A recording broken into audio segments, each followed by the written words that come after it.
मेरी प्यारी माँ बहनों, अगर आप पिंडाल के अंदर मौजूद हैं, मेरी आवाज आपके कानों तक पहुंच रही है, आप अपने बेटे के लिए जब बहू तलाश करने जाएं तो सिर्फ ये न देखें कि बहू कितनी खूबसूरत है, कितना रंग गोरा है, कितने अच्छे खानदान की है, कितने पैसे वाली है, कितना जहेज लेकर के आएगी। मेरी प्यारी माँ, आप जब अपने बेटे के लिए बीवी तलाश करने जाएं, आप अपने घर के लिए जब बहू लेने जाएं तो कान खोल के सुन लो, आप बहू लेने नहीं जा रही हैं, आप अपने दरवाजे की चौखट लेने जा रही हैं, और चौखट बहुत संभाल करके लाना। अल्लाह के नबी फरमाते हैं, तुनकहुल मरातो लिअरबईन, जब औरत की शादी होती है तो 4 चीजें औरत के अंदर देखी जाती हैं, ले मालिहा वले हसबिहा वले जमालिहा वले दीनिहा। कुछ लोग माल देखते हैं, कुछ लोग खानदान देखते हैं, कुछ लोग खूबसूरती देखते हैं, और कुछ लोग दीनदारी देखते हैं। आपने फरमाया फज़फर बेज़ाति दीन, दीनदार औरत को घर में लेके आ जाओ, कामयाब हो जाओगे। दीनदार औरत को घर में लेके आ जाओ। मेरे प्यारे भाइयों, अल्लाह ताला ने औरत को ये खूबी, इस खूबी से भी नवाजा है कि औरत अपनी बात मनवा लेती है, कभी हंस के मनवा लेती है, कभी रो के मनवा लेती है, कभी मुस्कुरा के मनवा लेती है, कभी आंसू बहा के मनवा लेती है।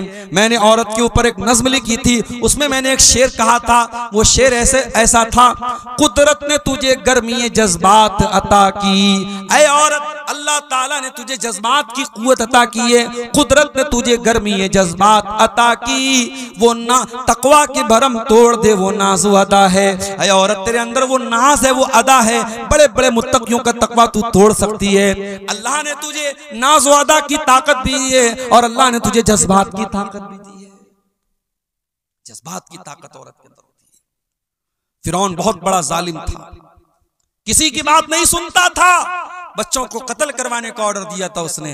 मगर जब अपनी बीवी उसकी जब बच्चा लेकर के आती है, जो मूसा अलैहिस्सलाम की शक्ल में वो बच्चा जब हजरत आसिया की गोद में पहुंचता है, फिरौन की बीवी की गोद में, और फिरौन की बीवी अपने शौहर से कहती है, ला तक़्तुलूहु असा अन यनफ़अना औ नत्तख़िज़हु वलदा। ऐ मेरे सरताज, देखिए कितना खूबसूरत बच्चा है, कितना प्यारा बच्चा है, हम इस बच्चे को कत्ल न कीजिए, हम इस बच्चे को अपना बेटा बना लेंगे, अपना बेटा बना करके पालेंगे। अच्छा, फिरौन को कोई बेटा नहीं था।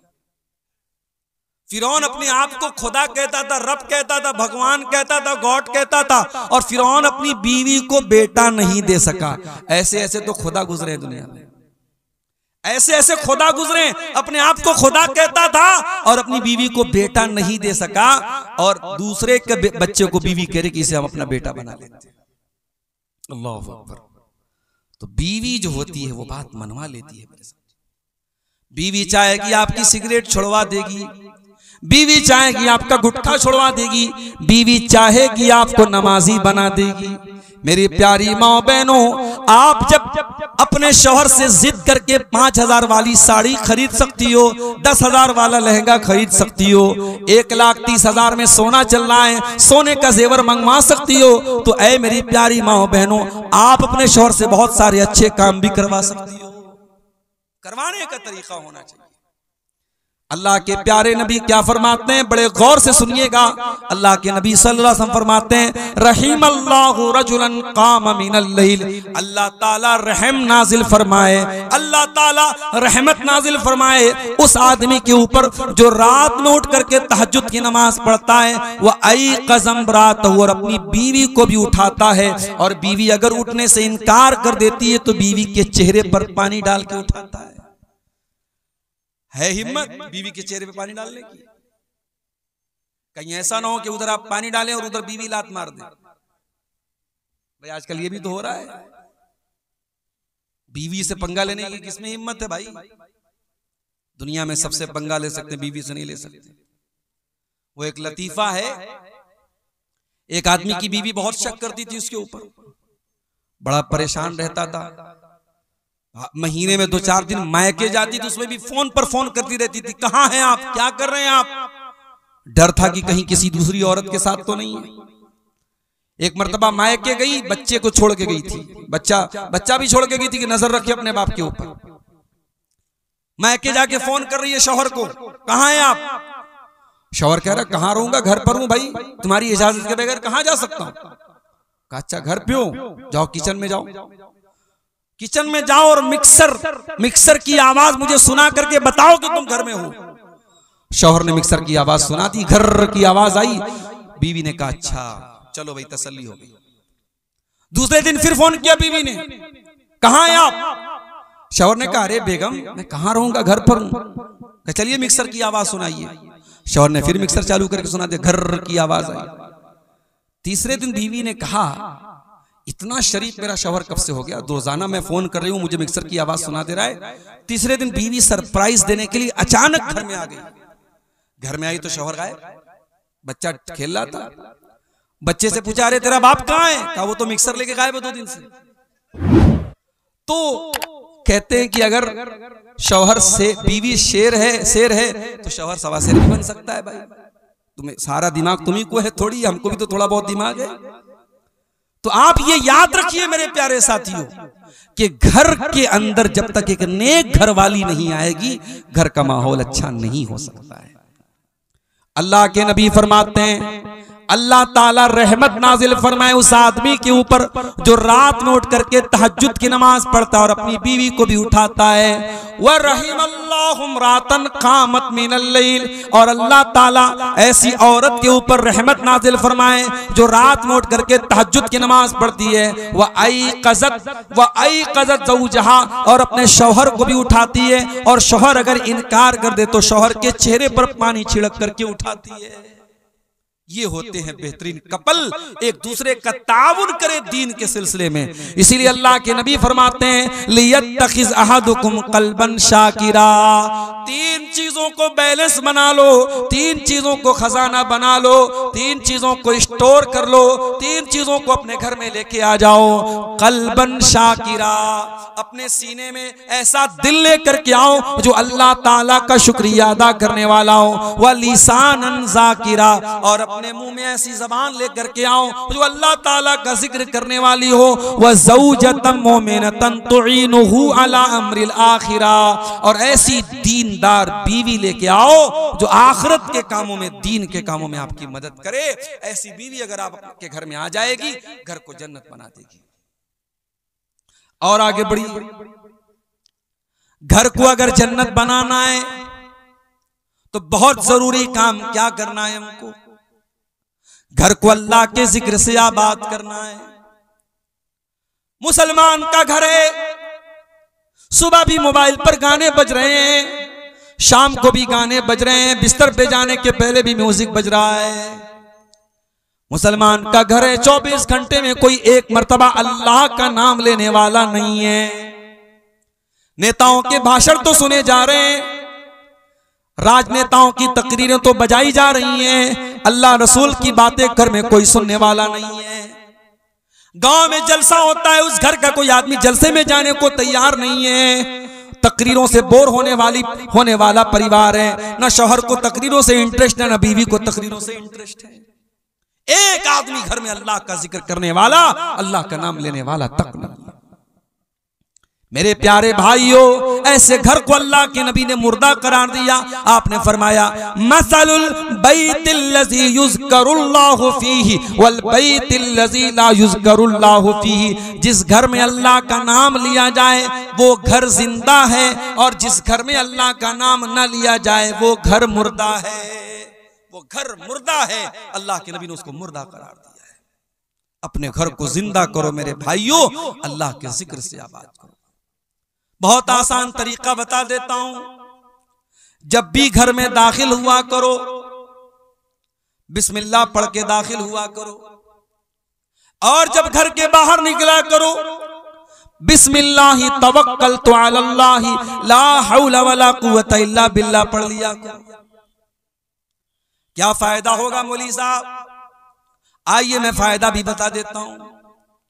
सही मुस्लिम की रिवायत है, अल्लाह के प्यारे रसूल फरमाते हैं जब इंसान घर में दाखिल होने के टाइम बिस्मिल्लाह पढ़ता है तो शैतान भाग जाता है और कहता है ला मबीत लकुम हाहुना, ये तो बिस्मिल्लाह पढ़ के घर में आया है, अब यहां पे रात गुजारने का मौका नहीं मिलेगा। जब इंसान रात में डिनर करने के टाइम, खाना खाने के टाइम अल्लाह का नाम लेता है, बिस्मिल्लाह पढ़ता है, तो शैतान कहता है ला मबीत लकुम वला अशाहा होना, ना तो यहाँ पे रात गुजारने का मौका मिलेगा, ना डिनर करने का मौका मिलेगा। जब आप खाने पर बिस्मिल्लाह नहीं पढ़ते हैं तो आपके खाने को शैतान भी खाता है, खाने की बरकत खत्म हो जाती है। तो घर में जब दाखिल हो तब बिस्मिल्लाह पढ़ें, और जब खाना खाने लगे तब बिस्मिल्लाह पढ़ें। और जब रात हो जाए, मगरिब की अजान हो जाए, तो अल्लाह के नबी ने फरमाया जब सूरज डूब जाए, जब मगरिब का टाइम हो जाए, फकुफ्फू सिबियानकुम, तो अपने छोटे बच्चों को घर के अंदर ले आओ। मगरिब के टाइम अपने छोटे बच्चों को बाहर मत भेजो, फइन्न शयातीन तंतशिरु हीन इज़िन, उस वक्त शैतान घूमते रहते हैं। मगरिब के टाइम अपने बच्चों को बाहर मत भेजिए, सूरज डूबने के टाइम। और आपने आगे फरमाया जब रात में चिराग की बत्ती बुझाओ तो बिस्मिल्लाह पढ़ के बुझाओ। बर्तन को खुला मत रखो, बर्तन को ढांक दो, बिस्मिल्लाह पढ़ के ढांक दो। दरवाजे की कुंडी लगाओ तो बिस्मिल्लाह पढ़ के कुंडी लगाओ, इसलिए कि जो अल्लाह के नाम से जो चीज क्लोज कर दी जाए, जो चीज बंद कर दी जाए, शैतान उसको ओपन नहीं कर सकता, शैतान उसको खोल नहीं सकता। अल्लाह का नाम लेके आप दरवाजे को बंद कीजिए। ये बहुत आसान तरीका मैंने आपको बताया है अल्लाह के जिक्र से घर को आबाद करने का। और जब आप घर के बाहर निकलें, बिस्मिल्लाहि तवक्कलतु अलल्लाहि ला हौला वला कुव्वता इल्ला बिल्लाह पढ़ लें। ये दुआ जब आप पढ़ के निकलेंगे, शैतान आपके करीब नहीं आएगा, फरिश्ता आपकी हिफाजत करेगा।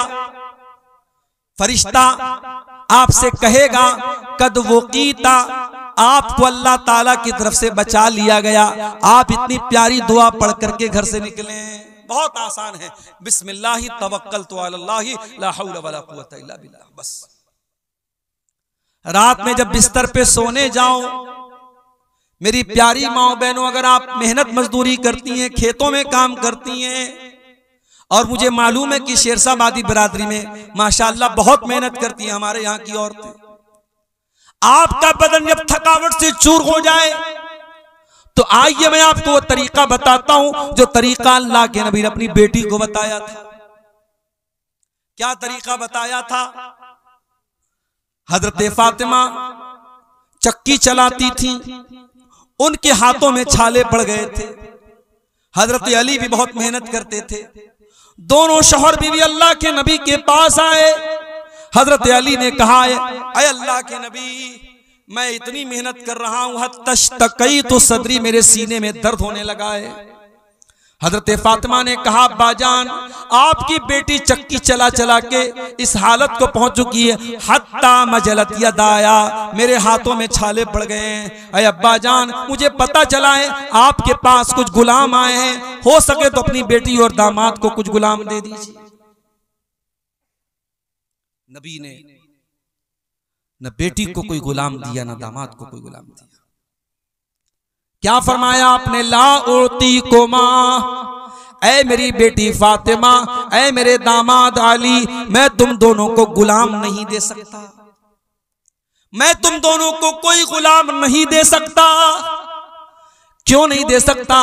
क्योंकि मेरे जो मस्जिद के अंदर जो दीन सीखने वाले साहब आए, असहाबे सुफ़्फ़ा हैं, जो दीन के स्टूडेंट्स हैं, उनके पास खाने को अनाज नहीं है, उनके पास खाने को खाना नहीं है, उनके पास तन ढांपने को कपड़ा नहीं है। ऐ अली, ऐ फातिमा, जब तक मैं उनकी जरूरत को पूरी न कर दूं, मैं तुमको वो खादिम गुलाम नहीं दे सकता। हाँ, मैं उससे बेहतर तरीका तुमको बता रहा हूं। जब तुम रात में बिस्तर पे सोने जाओ तो 33 बार सुभान अल्लाह पढ़ लिया करो, 33 बार अल्हम्दुलिल्लाह पढ़ लिया करो, और 34 मरतबा अल्लाहु अकबर पढ़ लिया करो। फ़ज़ालिकुमा खैरुल लकुमा मिन खादिम, तुम्हें किसी खादिम की, किसी नौकर की जरूरत नहीं पड़ेगी।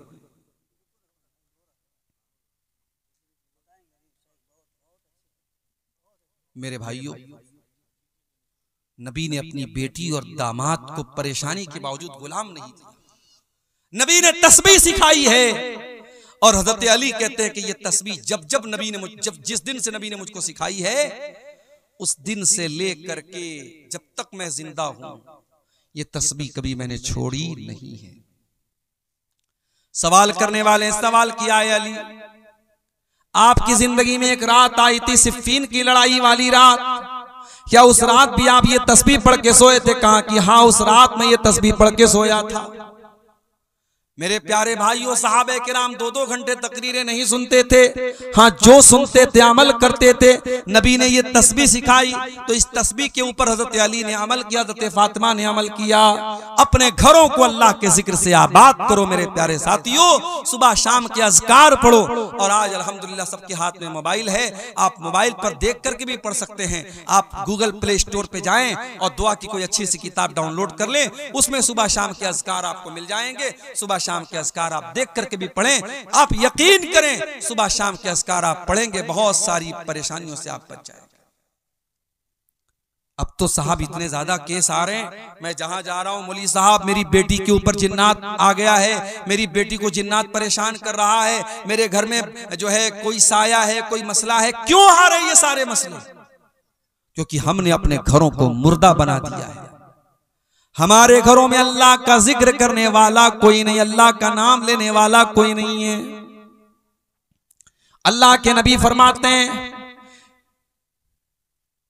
इन्ना शैतान यनफिरु मिनल बैतिल्लज़ी तुक़रा फ़ीहि सूरतुल बक़रा। जिस घर में सूरह बकरा पढ़ी जाती है उस घर से शैतान भाग जाता है। एक साहब मुझसे पूछने लगे, मौलवी साहब अगर मोबाइल पर हम सूरह बकरा को चालू कर दें और बड़े बड़े स्पीकर लगा दे घर में और सूरह बकरा की आवाज पूरे घर में गूंजे तो क्या शैतान भाग जाएगा? मैंने कहा भैया शैतान से पूछना पड़ेगा शैतान से कि वो मोबाइल पर चलने वाले कुरान की तिलावत से उसके ऊपर असर पड़ेगा कि नहीं। तो इस सवाल का जवाब तो शैतान ही दे सकता है। क्या हाल हो गया है हमारा। बर्गर और पिज्जा खाते खाते, फास्ट फूड खाते खाते हम इतने फास्ट हो गए, इतने शॉर्टकट तलाश करने लगे कि हमें कुरान पढ़ने में भी अब जो है सुस्ती हो रही है। हम चाहते हैं कि कुरान मोबाइल पर हम चलाते, हमें ना पढ़ना पड़े। बनारस में एक हमारे दोस्त हैं, हाफिज कुरान हैं, उन्होंने कहा मौलवी साहब एक आदमी अपने घर में हमको बुला रहा है, 40 दिन तक सूरह बकरा पढ़ने के लिए कह रहा है और मुझको 5000 रुपया देगा। मैंने कहा खबरदार मत जाना वहां पे। मैंने कहा कुरान पढ़ने से शैतान भागता है, हदीस में आया है, मगर किराया दे करके किसी दूसरे को पढ़वा करके शैतान नहीं भागेगा, ये हदीस में नहीं आया। आपको खुद कुरान पढ़ना है। हमारे घरों में आज कुरान कोई पढ़ने वाला नहीं है। मेरे साथ एक नज्म है, कुरान की फरियाद। कभी मौका मिले यूट्यूब पर सर्च कर लीजिएगा, मिल जाएगी आपको। कुरान फरियाद करता है, ताकों में सजाया जाता हूँ, धो धो के पिलाया जाता हूँ, आंखों से लगाया जाता हूँ, तावीज बनाया जाता हूँ। कुरान के साथ ये सब हो रहा है। कोई आंखों से लगा रहा है, कोई तावीज बना रहा है, कोई धो धो के पिला रहा है। कुरान पढ़ना कोई नहीं चाहता, कुरान पर अमल कोई नहीं करना चाहता। अल्लाह के नबी फरमाते हैं, मसलुल बैतिल्लज़ी युज़करुल्लाहु फ़ीही वल बैतिल्लज़ी ला युज़करुल्लाहु फ़ीही। जिस घर में अल्लाह का नाम लिया जाए वो घर जिंदा है, और जिस घर में अल्लाह का नाम न लिया जाए वो घर मुर्दा है। मैं आपको 1400 साल पीछे लेके चलता हूं। नबी की मस्जिद में चलिए, किबला की तरफ खड़े हो जाइए, आपके लेफ्ट साइड में कुछ कमरे मिलेंगे। ये छोटे छोटे कमरे हैं, मिट्टी का फर्श है, कच्ची ईंटों की दीवार है, और खजूर के तने का पिलर है, और खजूर की टहनियों का छप्पर है। इन कमरों में टाइल्स नहीं लगा है, इन कमरों में मार्बल नहीं लगा है, इन कमरों में सीमेंट की दीवार नहीं है, इन कमरों में कोई पेंट नहीं हुआ है। मगर अल्लाह की कसम ये कमरे बड़े बरकत वाले हैं। इन कमरों में जनाब मुहम्मदुर रसूलुल्लाह सल्लल्लाहु अलैहि वसल्लम रहते हैं। इन कमरों में इस उम्मत की माएँ रहती हैं। इन कमरों में नबी अकरम की बीवियां रहती हैं।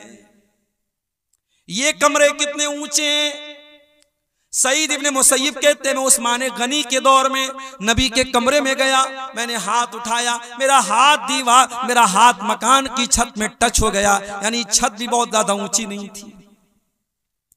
और कमरे का स्पेस कितना था, कमरे का क्षेत्रफल कितना था, कितना बड़ा कमरा था, इतना बड़ा कमरा था कि अल्लाह के प्यारे नबी जब तहज्जुद की नमाज पढ़ा करते थे तो सजदे में जाने के टाइम हजरत आयशा को अपना पैर हटाना पड़ता था, यानी उस कमरे में इतनी गुंजाइश भी नहीं थी कि हजरत आयशा लेटी हो और अल्लाह के प्यारे नबी आराम से सजदा कर सकें।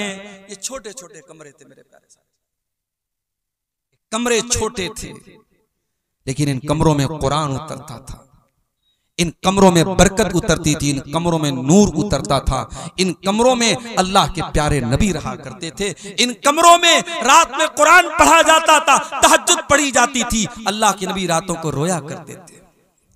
सलाम उस पर जो उम्मत के लिए रातों को रोता था, सलाम उस पर जो फर्शे खाक पर जाड़े में सोता था, सलाम उस पर के जिसके घर में चांदी थी न सोना था, सलाम उस पर के टूटा बोरिया जिसका बिछौना था।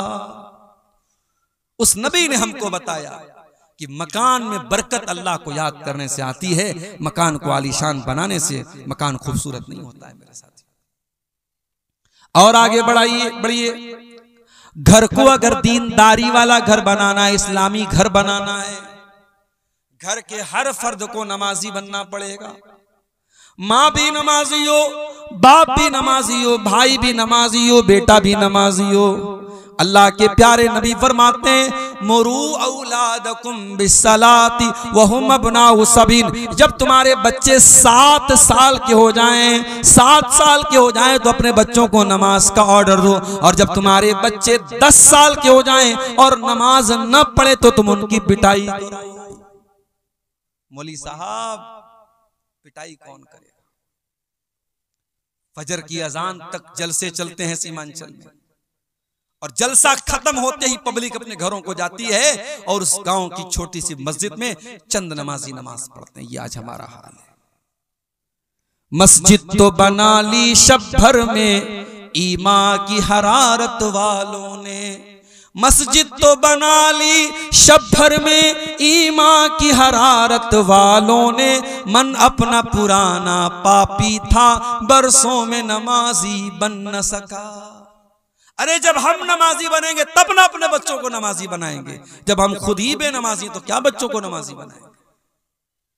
अपने बच्चों को नमाजी बनाना तो पहले खुद नमाजी बनना पड़ेगा। कुरान कहता है वअमुर अहलका बिस्सलाति वस्तबिर अलैहा, ऐ मेरे नबी नमाज का अपने घर वालों को हुक्म दीजिए और खुद भी नमाज की पाबंदी कीजिए। ला नसअलुका रिज़्क़ा, और ऐ नमाज पढ़ने वाले तेरी नमाज से तेरी रोजी रोटी पर कोई फर्क नहीं पड़ेगा, तेरी रोजी में कोई कमी नहीं आएगी। हम तुझसे तेरी रोजी नहीं मांगते, हम तो खुद तुझको रोजी देते हैं।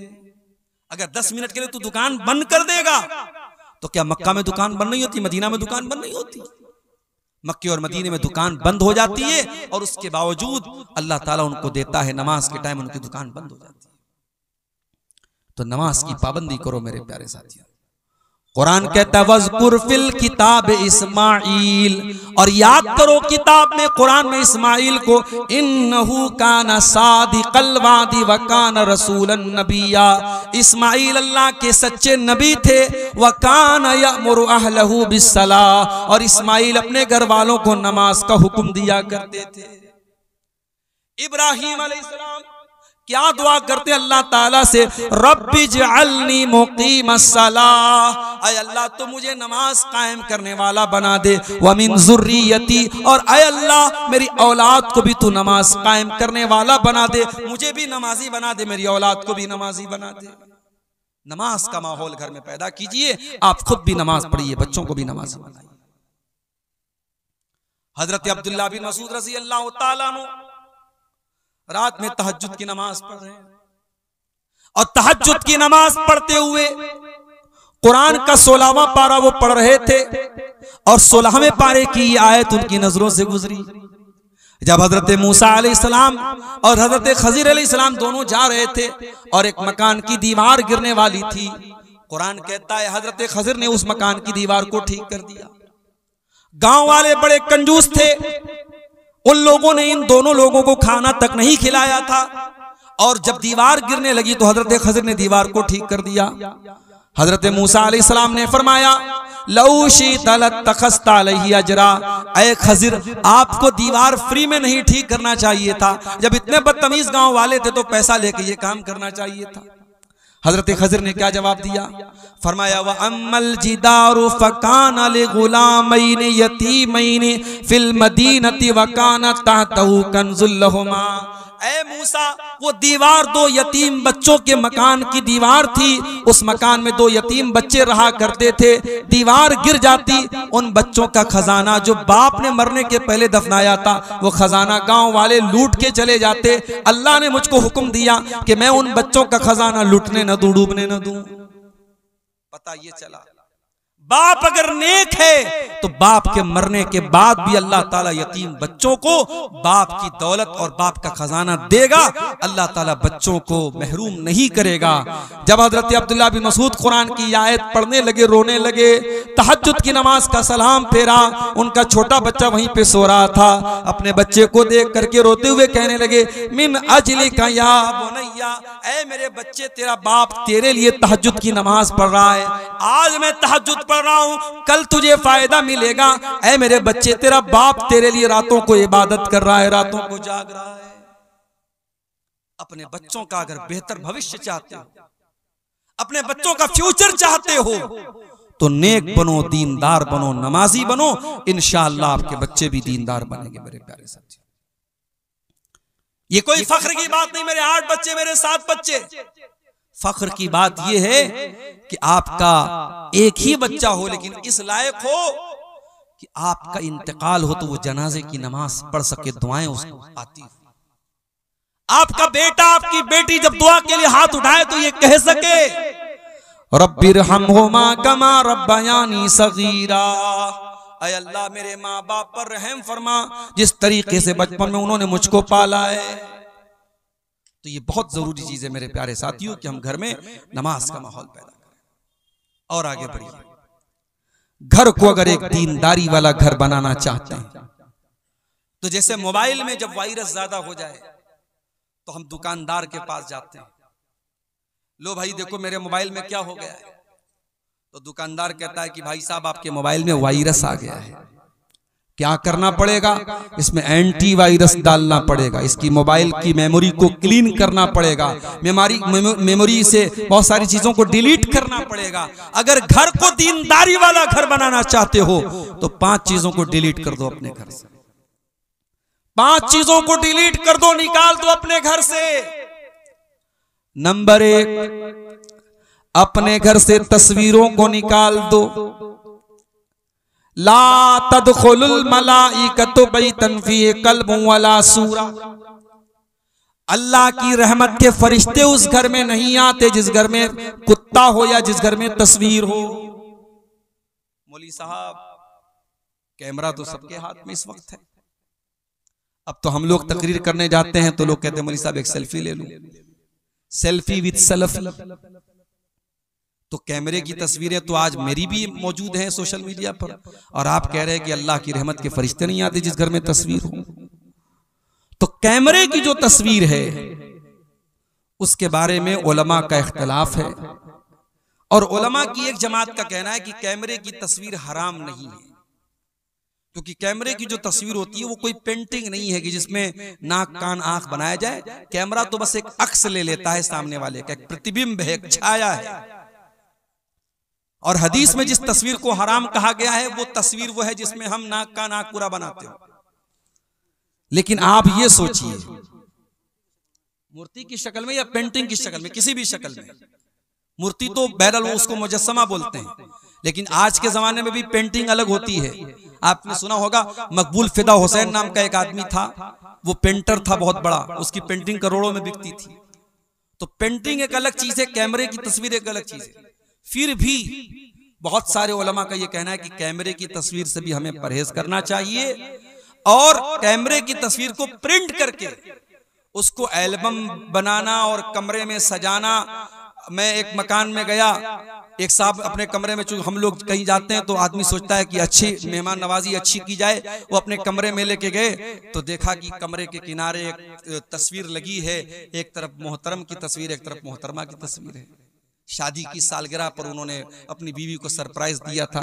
मैंने पूछा तो शर्माने लगे। मैंने कहा भैया इस तस्वीर को अलमारी में रख दो, ये क्यों यहाँ पे आप बाहर लगाए? तो तस्वीर आज हमारे घरों में बाकायदा एल्बम की शक्ल में कमरों में लोग लगा रहे हैं, ये गलत है और हमें और आपको इससे परहेज करना चाहिए। तस्वीरों को घर से निकाल दो। हाँ, मोबाइल की तस्वीरें जहां तक बात है, जरूरत पड़ने पर आप बच्चों की यादगार के लिए कुछ फोटो अगर आपने ली है, मोबाइल के कैमरे में है, मोबाइल की गैलरी में है, उसकी गुंजाइश बन सकती है, मगर उसमें भी हमें इस बात का लिहाज रखना चाहिए। लोग अपनी बीवी की एक से एक फोटो लेते हैं और उसके बाद दोस्तों के हाथ में मोबाइल थमा देते हैं, तो ये तो बेपर्दगी की बात है। आपकी बीवी का फोटो आपका दोस्त देखे, ये तो गलत बात है। इसलिए हमें और आपको अगर कैमरे में, हमारे मोबाइल में पर्सनल तस्वीरें, हमारी बीवी की तस्वीरें हैं, जवान बेटे की तस्वीरें हैं, घर की औरतों की तस्वीरें हैं, तो उनको हमें बहुत एहतियात के साथ यूज करना चाहिए कि कहीं बेपर्दगी ना हो। दूसरी चीज जिसको घर से निकालना है, घर के अंदर कोई तावीज नहीं होना चाहिए। बाज घरों में आप दाखिल होइए, मकान में दाखिल होने के साथ साथ ही एक पर्ची लटकी रहती है, उस पर लिखा रहता दुकान और मकान की खैर व बरकत के लिए, और नीचे उल्टी सीधी गिनतियां लिखी रहती है 420 9 2 11। देखा कि नहीं आपने? कहीं कहीं दुकानों पे लगा रहता है, मकान पे लिखा रहता है। मुझे ये बात समझ में नहीं आती कि ये गिनती लिखने से शैतान कैसे भागेगा। भाई आप दुनिया में किसी का नाम लेने के बजाय गिनती लेके बुलाएं, ए भाई 72 इधर आओ, अभी 78 इधर आओ, नाराज हो जाएगा, भाई मेरा नाम 72 थोड़ी है। आप बिस्मिल्लाहिर्रहमानिर्रहीम के बजाय 786 लिख रहे हैं, आप मोहम्मद सल्लल्लाहु अलैहि वसल्लम के बजाय 92 लिख रहे हैं। आपने गिनती बना के रखी है, ये इस्लाम का तसव्वुर नहीं है मेरे प्यारे साथियों। और ये भी सुन लीजिए कि घर में कुरान की आयतों को लटकाने से भी बरकत नहीं आएगी। डॉक्टर आपको दवा देता है पीने के लिए, घर में आप आने के बाद सिरप को गले में नहीं लटकाते, टैबलेट को गले में नहीं लटकाते, टैबलेट को पीते हैं, सिरप को पीते हैं। उसी तरीके से कुरान को पढ़ने से शिफा मिलती है, कुरान को पढ़ने से बरकत आती है, कुरान लटकाने से बरकत नहीं आती है। बड़ा सख्त फतवा है उलमा का। बाज लोग क्या करते हैं, मकान के दरवाजे पे बड़े बड़े अक्षरों में लिखते हैं हाजा मिन फजल रब्बी।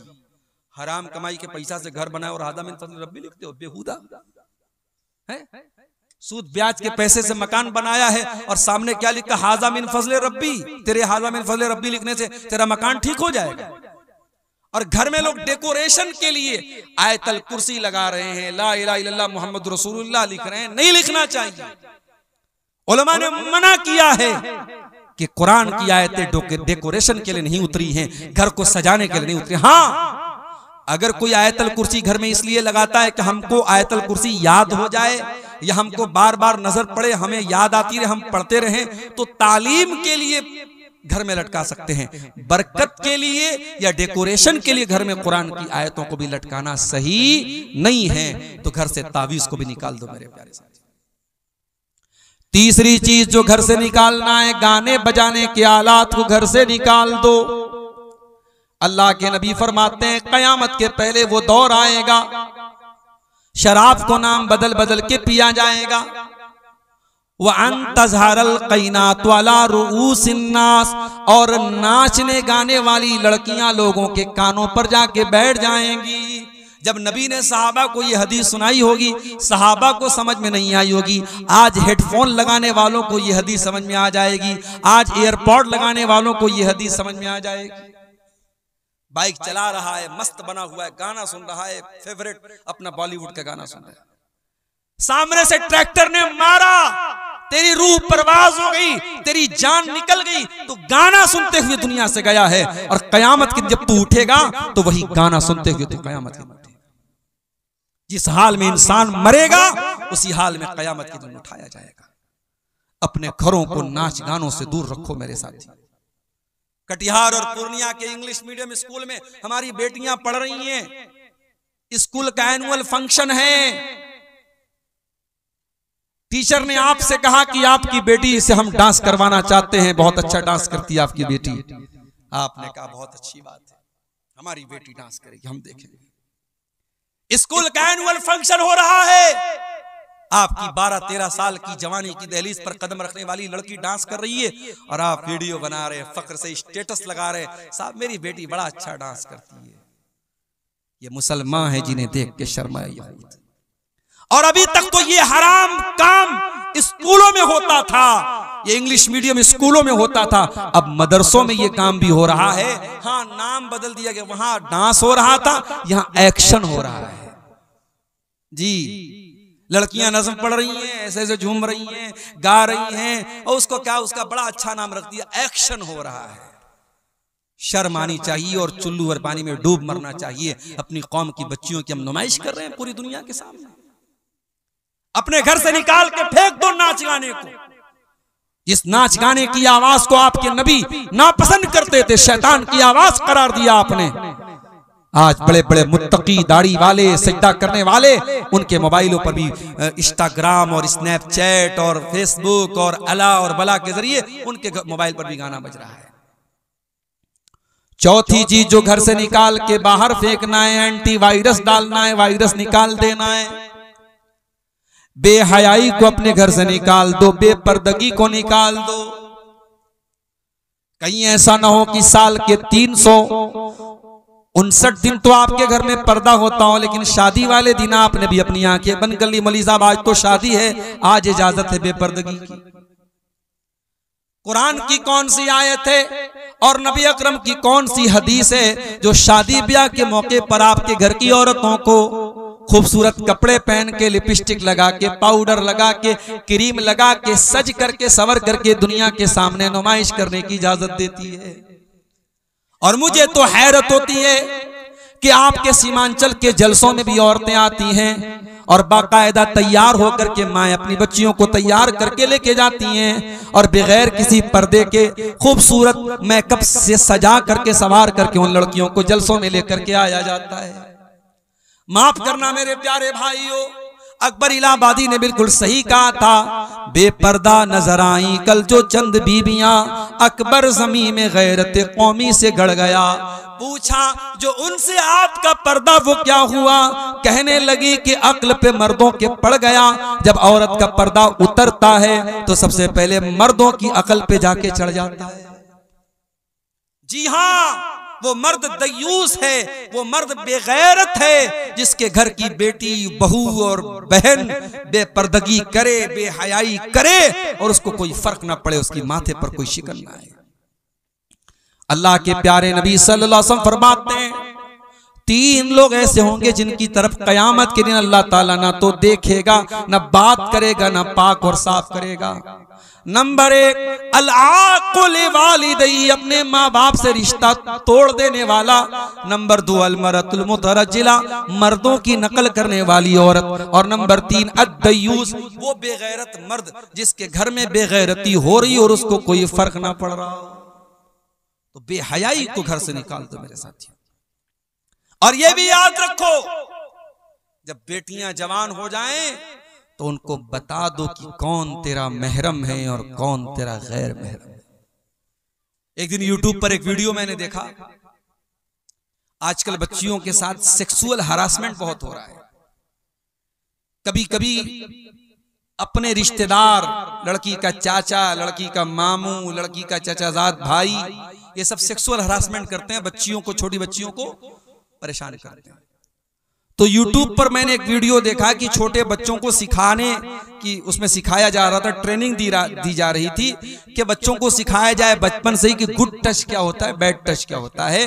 अगर कोई भी आदमी अगर लड़की को गलत तरीके से टच कर रहा है तो लड़की समझ जाए कि हाँ ये बैड टच है और लड़की अपने माँ बाप से शिकायत करे। ये एक तालीम आज स्कूलों में भी दी जा रही है और हमारी भारत सरकार भी इसको दे रही है और ठीक है, इस पर हमें कोई एतराज नहीं है। लेकिन एक चीज और है, जब हमारी बेटियां जवान हो जाएं, एडल्ट हो जाएं, समझदार हो जाएं, तो हमें एक चीज और करनी चाहिए।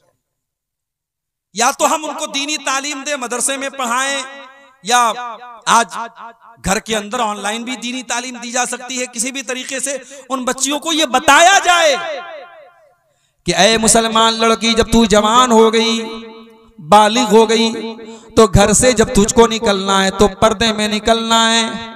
और घर के अंदर भी जो रिश्तेदार तेरे गैर महरम हैं, जैसे खाला के लड़के, जैसे मामू के लड़के, जैसे चाचा के लड़के, जैसे ताया के लड़के, ये जब तू जवान हो गई और वो लड़के भी जवान हैं तो वो तेरे लिए गैर महरम है। उनसे दोस्ती रखना, उनसे अकेले में मिलना, उनके सामने बिला वजह आना, ये तमाम चीजें गलत हैं। अपनी जवान बेटियों को ये भी सिखाया जाए। महरम गैर महरम का फर्क भी उनको बताया जाए। भाभी को मायके छोड़ना है, कौन छोड़ने जा रहा है? देवर जा रहा है, शौहर नहीं जा रहा है। शौहर छोड़ने चला जाएगा तो नाक कट जाएगी। कौन छोड़ने जा रहा है? जवान देवर जा रहा है, बाइक पर बैठा है, बहू उससे कंधे से कंधा सटा के बाइक पे जाए। ये कैसी बेगैरती है जो आज हमारे इलाके में। जीजा साली को घुमा रहा है और कहावत है साली आधी घर वाली। माफ करना मेरे प्यारे साथियों, किसी ने जिसने ये कहावत बनाई है साली आधी घरवाली, उसकी नीयत खराब होगी, उसकी सोच खराब होगी। इस्लाम में साली कोई आधी घरवाली नहीं है। साली आपके लिए गैर महरम है और साली को अपने जीजा के सामने आने से परहेज करना चाहिए। आप अपने जीजा जी को भाईजान, पता नहीं आपके सीमांचल में क्या बोलते हैं, कटिहार में, पूर्णिया में क्या बोलते हैं, हमारे यहाँ के भाईजान बोलते हैं।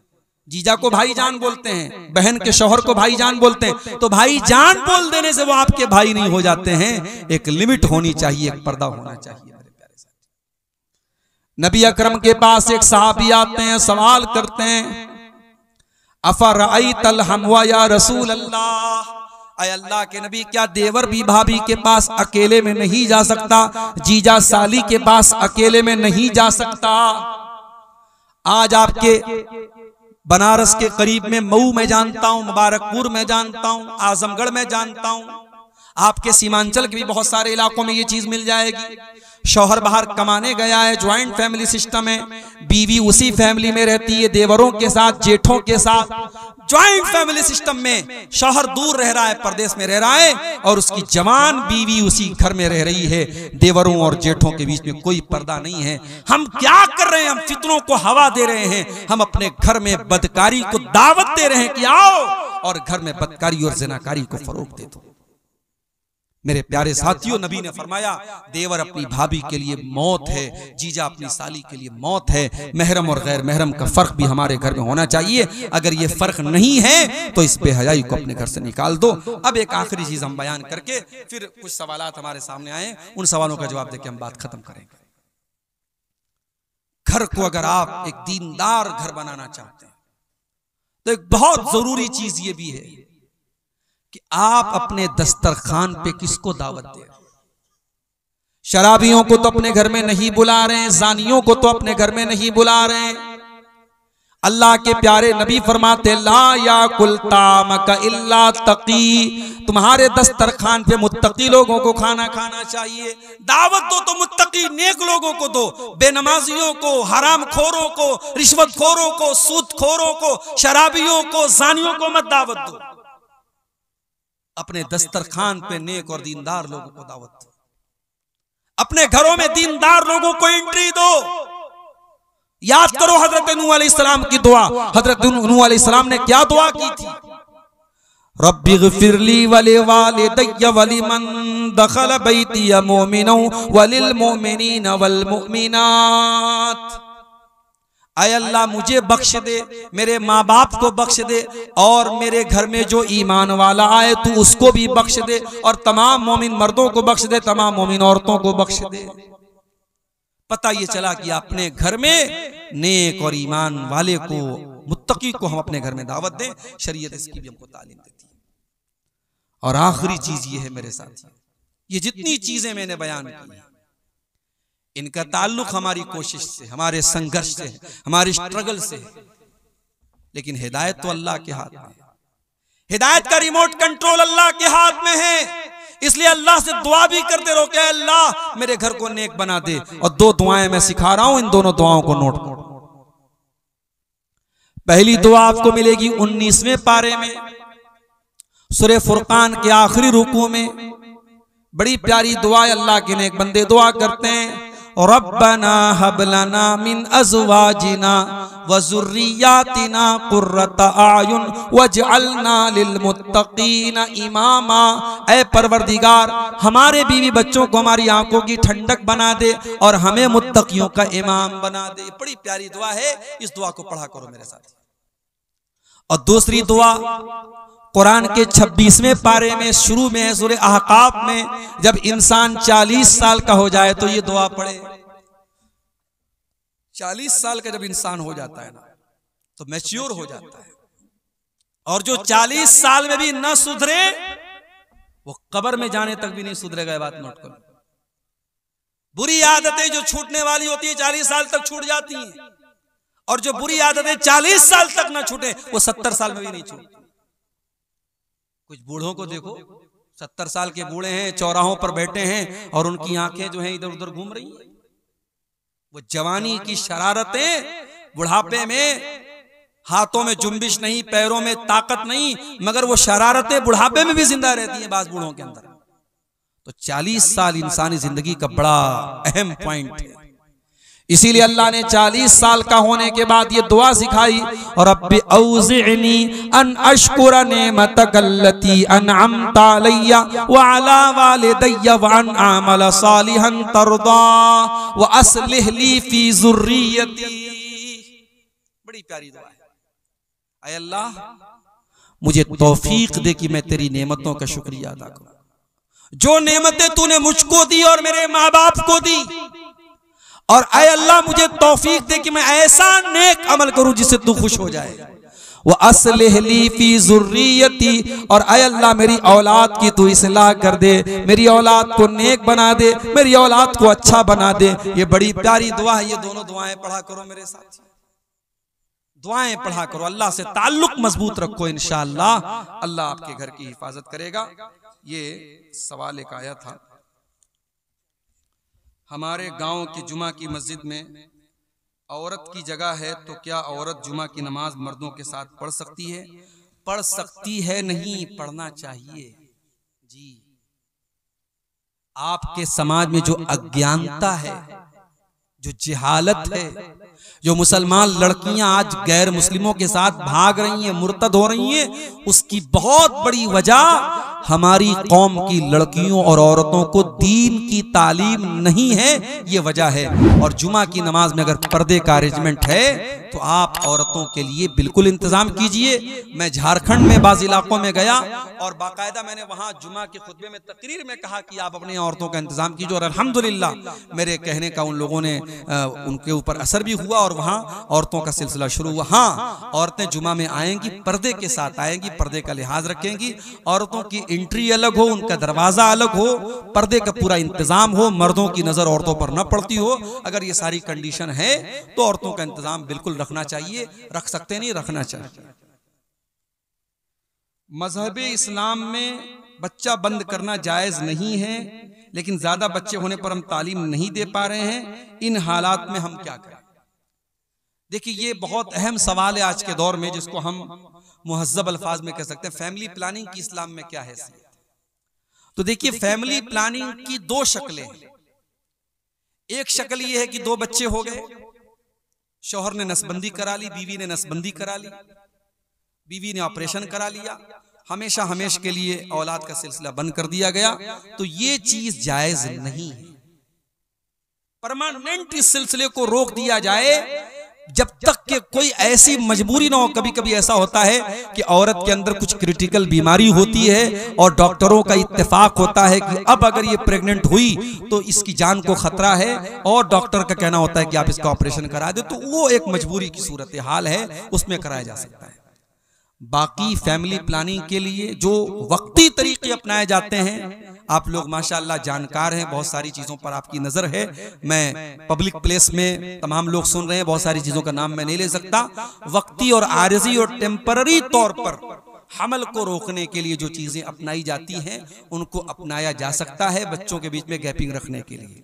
लेकिन सुनिए, लेकिन अगर हमल ठहर चुका है, अगर ये डॉक्टर की रिपोर्ट आ गई है या आज के जमाने में प्रेगा न्यूज वगैरह के जरिए पता लग जाता है कि हाँ बीवी को हमल है, अब उस हमल को होने के बाद अब आपको किसी दवा के जरिए, किसी एबॉर्शन के जरिए उसको खत्म करने की इजाजत नहीं है। उसके पहले, हमल के पहले के जो रास्ते और जो तरीके हैं वक्ती तौर पे रोकने के, आप उनके बारे में मालूमात करके उनको अपना सकते हैं। लेकिन हमल ठहरने के बाद किसी बच्चे को, चाहे वो अभी सिर्फ हमल की शक्ल में है, उसे कत्ल करने की इजाजत इस्लाम में बिल्कुल भी नहीं है।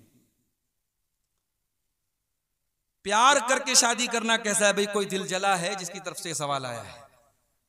प्यार करके शादी करना कैसा है? सवाल को थोड़ा उलट दीजिए, शादी करके प्यार कीजिए, प्यार करके शादी मत कीजिए। ठीक है, प्यार करके शादी करना ये इस्लाम का तरीका नहीं। हाँ, आज का दौर है, आपके खानदान की कोई लड़की है, बहुत खूबसूरत है, आपको पसंद है, आप जो जायज तरीका है अपने माँ बाप को भेजिए कि भाई लड़की दीनदार, सिर्फ खूबसूरती को मेयार ना बनाइए। अगर लड़की दीनदार भी है, खूबसूरत भी है, आप रिश्ते का पैगाम भेज दीजिए, शादी कर लीजिए। लेकिन ये कोई तरीका नहीं हुआ कि आप मोबाइल नंबर हासिल करें, चैटिंग करें, बातें करें, सेटिंग करें और उसके बाद आप शादी करें, तो ये जायज नहीं है। ये इस्लाम में इसकी इजाजत बिल्कुल भी नहीं है। दूसरा सवाल है, नया घर में कुरान खानी करवाना कैसा है? चाहे नया घर हो चाहे पुराना घर हो, कुरान खानी कराना जायज नहीं है। कुरान पढ़ना सही है, किसी को बुला करके लड्डू खिला के कुरान पढ़वाना ये सही नहीं है। और कुरान बहुत सारी जगहों पे क्या होता है, मरने वाले के लिए भी कुरान पढ़ते हैं, वो भी जायज नहीं है। कुरान पढ़ना नॉन ट्रांसफरेबल इबादत है, किसी को ट्रांसफर नहीं कर सकते। अब्दुल गफ्फार साहब कुरान पढ़ के मौलवी साहब को बख्श दें, इसका इस्लाम में सिस्टम नहीं है। हम कुरान पढ़ेंगे, हमको सवाब मिलेगा। इमाम साहब का वजू मुकम्मल नहीं है तो क्या मुक्तदी की नमाज हो जाएगी? नहीं होगी, दोहरानी पड़ेगी नमाज। और अगर नमाज के दौरान वजू टूट जाए इमाम साहब का, तो जहां से टूटा है वहां से किसी दूसरे को इमाम बना दे और इमाम साहब वहां जाके वजू करें और फिर से नमाज अपनी पढ़ें। बीच में अगर वजू टूटा है तो वहां से दूसरे को इमाम बना सकता है, लेकिन वजू ही सही तरीके से नहीं किया और ऐसी हालत में नमाज पढ़ा दिया और बाद में पता चला कि वजू सही नहीं था, तो वो नमाज दोहरानी पड़ेगी। अल्लाहु आलम।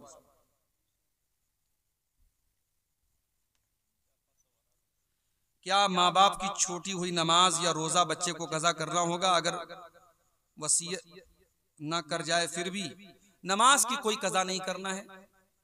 रोजा अगर छूटा था और सेहत की हालत में छूटा था तो उसकी कज़ा करना है।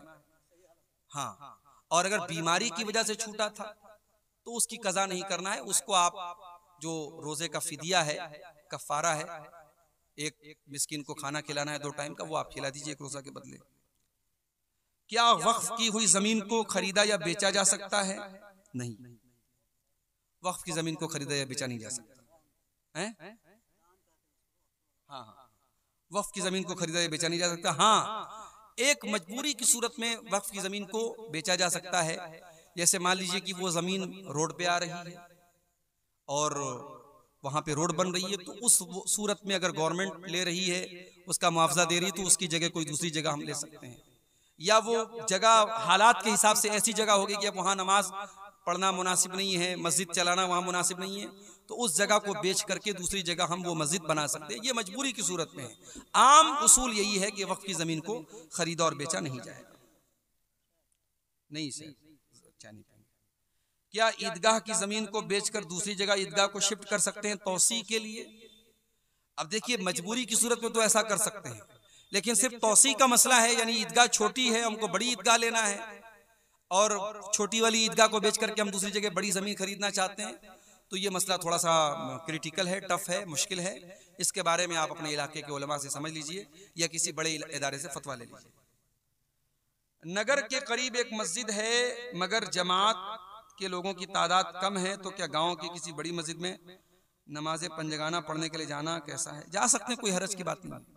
आज के दौर में नगर और गांव का कोई बहुत फर्क नहीं रह गया है। जहां पर भी जमात हो रही हो आप नमाज पढ़ सकते हैं। शहर के हैं गांव में जाके पढ़ सकते हैं, गांव के हैं शहर में आके पढ़ सकते हैं, कोई हरज की बात नहीं। क्या औरतों के लिए इजाजत नहीं है कि उसे जुमा की नमाज में शिरकत करें? बयान कर चुके हैं। ठीक है, हाँ, पढ़ सकते हैं। दुआ पढ़ के किसी को दम करना जायज है, कोई हरज की बात नहीं है। दुआ सही हो, कुरान की आयतों वगैरह को पढ़ के दम किया जाए।